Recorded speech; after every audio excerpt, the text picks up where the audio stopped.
Taurus, kumusta po kayo guys? Okay, so Taurus, maraming salamat po sa walang sawang pagsubaybay sa ating pong mga reading.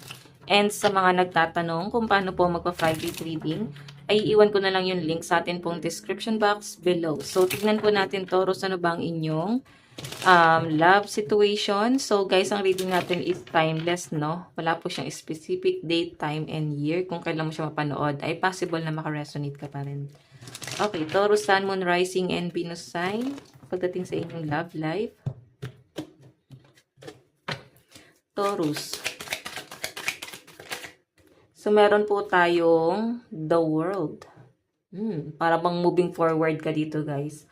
Nakikita ko na nahirapan ka, no? Hindi naging madali sa inyo, Taurus, na mag-move on sa mga nangyari. Hindi madali sa iyo natanggapin yung mga bagay-bagay. Pwedeng dumating pa nga sa point na nadamay na pati trabaho mo, hindi ka na makapagtrabaho ng maayos. Dahil dito sa relationship na to. Actually, hanggang ngayon, siguro kayo pa rin ang person mo. Meron lang kayo guys matinding pinagdaanan, lalo na pagdating sa career. Ayan, yung iba sa inyo guys, maring nasa abroad kayo or may plano kayo mag-abroad. Okay. So, tignan natin. Nahihirapan na matulog yung iba sa inyo. Sobrang stress, oh. Para bang nagkakaroon ng depression. Okay. Or natitrigger yung depression mo. Yung iba kasi guys, pwedeng ano lang eh, parang kumalma lang yung depression. Para bang panandalian lang na parang napahinga kasi may naging masaya pansamantala. Okay, pero once na matrigger yan, para bang alam niyo yun, para bang ang dami na namang negative na nangyayari. So, tignan po natin. Taurus, Sun, Moon, Rising, and Venus sign. Taurus, Sun, Moon, Rising, and Venus sign. Oh, may pagtatalo sa inyo ng person mo. Siguro LDR kayo. Or pwedeng foreigner yung kadil mo. Hindi kayo nagkakasundo ngayon. May pinag-aawayan kayo rito guys eh. Okay? So, maaring ang kadil nyo Taurus ay Aquarius, Scorpio, Taurus, and Leo. Meron ding fire sign, Aries, Leo, Sagittarius. So, sige, tignan natin. Siguro guys, hindi kayo gano'n nagkakasundo. Pwede may pagtatalo dahil LDR. Tapos siguro, yung communication hindi pa gano'n ka-open, no? Pwedeng busy kasi yung isa, hindi kayo guys nagiging open sa inyong nararamdaman, okay? Pwede kasing mas focus po sa trabaho. So, naiisang tabi guys itong relationship na to. Okay, nakita ko naman yung pagiging passionate nyo sa isa't isa. Yun nga lang guys, yung attention kasi guys yung hinahanap dito. Okay? Kaya parang nag-overthink. Tingnan pa natin. Taurus. So, meron po tayong Four of Pentacles.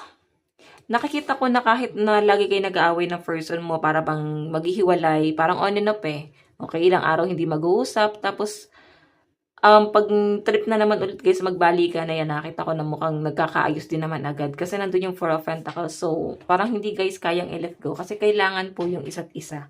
Okay, maaaring dahil din guys sa finances. Okay, siguro may mga property kayo or pwede meron kayong pinupundar ng person mo.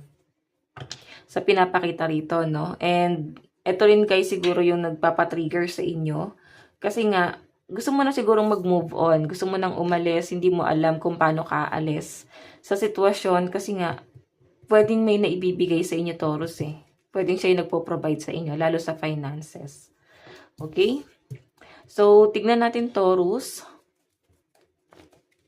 Eh, parang tinitiis nung iba sa inyo. Oh, tinitiis nyo na ganito yung nangyayari. Matapang din ang mga Taurus sa pinapakita sa akin, guys. Hindi rin kayo, guys, parang magpapatalo sa person mo. Yun. Tingnan natin. Parang di kayo guys magpapa-under. Sa mga single naman dito guys, maaaring may nagpapa-trigger sa inyo, no? Okay. Tingnan natin. Taurus. Meron tayong the moon. Okay. So, maaaring sa travel nangyari. Oo. Maaaring habang nasa malayo, may ginagawa. Ano? Nararamdaman niya ng iba sa inyo, Taurus. Okay, na para bang nagbabago yung person mo. At parang hindi siya, guys, hindi na siya gano'n nakikipag-communicate. Yung pala, guys, pwedeng may ginagawa siyang iba doon, okay? Nakikita ko dito na para bang na-disappoint ka nung una. Pero ngayon guys, pinapakita sa akin, moving forward ka, nagmo-move on ka na dito. Or natanggap mo na, or unti-unti mo na lang tinatanggap na ganito na ang nangyayari sa inyo. Pwede kasi guys na may kasalanan ka din sa person mo. So parang gantihan po kasi yung nangyayari. So habang nasa malayo si person, nararamdaman mo na para bang may iba siyang ginagawa. Hindi ka gano'n nagiging kampante. Okay? So malakas ang pakiramdam mo. Tignan natin ano itong 5 of Wands. Ano po itong 5 of Wands? 5 of Wands.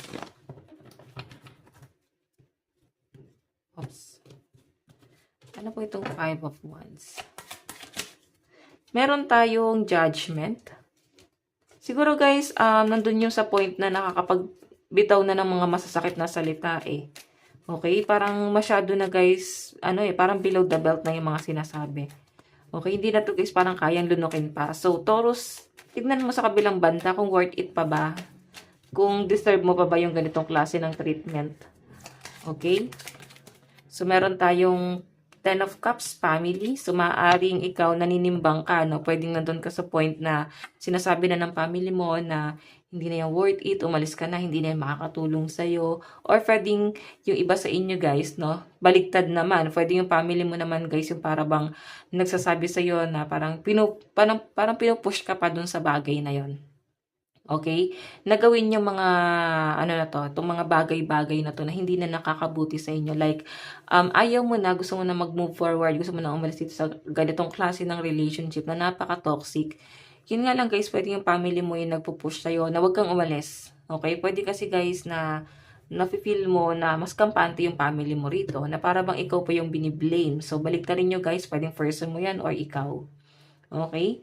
So, hayan guys. So, or pwede ang nagiging laging pinag-aawayan nyo ng first home. Siguro guys, may nauna siyang pamilya.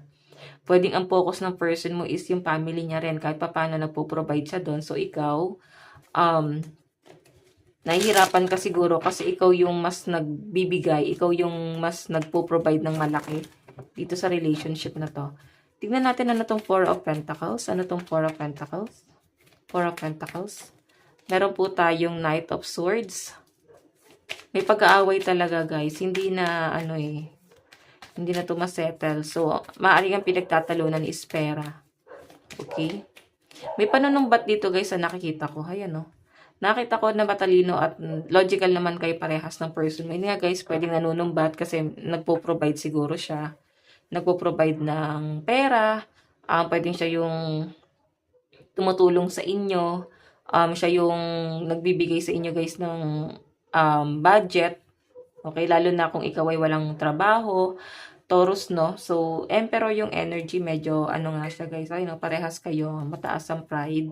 Walang magpapakumbaba. So, I think may iba talagang involved. 7 of Swords is here. Okay? So, may sumisira dito sa relationship na to, guys. May ibang involved. So, I think third party yan. Tignan natin, guys. Love advice. Love advice. Meron po tayong engagement. Meron tayong very soon. Reconciliation. So, kung hindi kayo guys nag-uusap ng person mo, parang galit pa yung isa, hindi nyo guys masettle yung problema, sa pinapakita sa akin, may reconciliation dito. Pwedeng isa sa inyo magre-reach out, no? Pwedeng si person mo yung magre-reach out, pero hindi pa siya ngayon guys. Pwedeng sa mga susunod pa yun na mga araw, mag-iisip-isip lang to. Okay, so tingnan natin guys, mensahe sa'yo ng person mo. Mensahe niya, meron tayong I hide behind material things. So, si person mo guys, nire-release niya yung mga niya, stress niya, no? Pwedeng mararamdaman mo na para bang puro siya gala, puro siya alis, masaya siya kasama yung mga friends. So, sa pinapakita sa akin dito guys, ginagawa niya yan para ma-overcome niya yung mga problema. Hindi mo siguro maramdaman na ikaw yung dahilan kung bakit siya nagiging malungkot. Kasi hindi naman siya guys ganun ka-showy, pero gusto niyang maging masaya, okay? Gusto niyang wag ma-stuck dun sa bagay na yan. Kaya siya umaalis. Tingnan natin, meron po tayong I wish I could take back my words. So, siguro may mga sinabi rin siya sa inyo, Taurus, na masasakit din talaga. Parang nagsisisi siya na dapat hindi pala nangyari yan. Ngayon, parang parehas po kayo dito nagkakaroon ng conflict, no? Lalo na struggle sa career. Okay, maaaring may nangyari dahil sa ano what I mean, nadamay na pati trabaho. So, kung makita nyo guys, parang nag-upload ka ng first month. Ngayon, pwedeng may disappointment ka ngayon sa trabaho mo. Meron po tayong I wish I had treated you better. So, I think, nagsisisi siya. Oh, huli na. Okay? Ginalit ka na niya eh. So, tignan natin ano yung dapat yung gawin, Taurus. Meron po tayong trust. You need to have trust in relationship in order for it to flourish. So, tiwala ulit guys, no? Kumbaga, kung gusto nyong i-work out talaga itong relationship na to, kahit na puro na to pagtatalo, kailangan nyong magtiwala ulit sa isa't isa. Okay? Kasi parang pag kinat nyo na yung nangyari sa past, sa pinapakita sa akin guys, mas madali nyo nang isettle yung mga bagay-bagay. Okay? Huwag nyo na guys balikan yung mga masasakit na nangyari sa past. Okay? Moving forward na dapat kayo. Mag-move forward na dapat kayo guys. So, Taurus, ito lang po ang inyong reading hanggang sa muli. God bless and love you all. Thank you.